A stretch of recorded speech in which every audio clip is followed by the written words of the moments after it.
like egoless. And so now it's been a year, and I can say that this has been the most profound and amazing thing that's ever happened in my life. It didn't take, for whatever reason, I'll probably never figure it out, it didn't take much to just like fall right into this whole thing. Like Seminar Swami, who will become one of your best friends after a while, you know, I didn't have any, like, who's that guy, and what's that? Am I worshiping another deity now? There was none of that. As a matter of fact, there was a very strong intuitive connection at the time to Seminar Swami. And so as, you know, the days started going by, and I find myself in situations where I react a certain way, from like the most mundane to the most stressful. The most mundane would be ordering food in a restaurant. Most stressful would be, you know, some business disaster or something going on.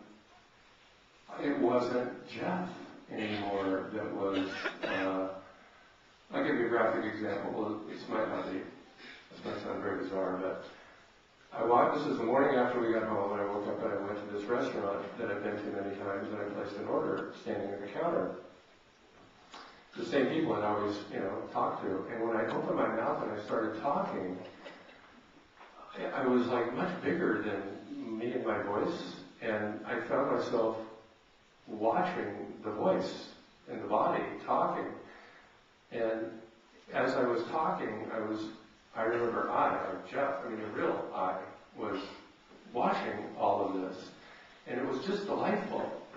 And then when something really, you know, normally high anxiety event happened, I had this sense that, wow, nothing can touch me.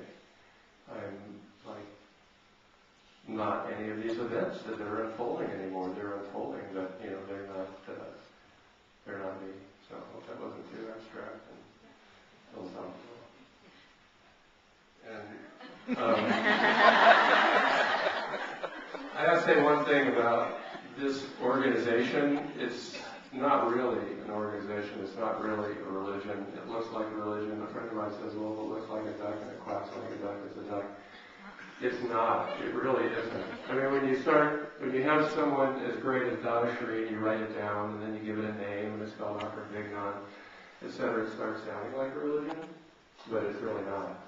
And the fact that we're all here and it's free, and this sacred ceremony is free, and when you go to India it's free, and you're being fed for free, and it's the real deal.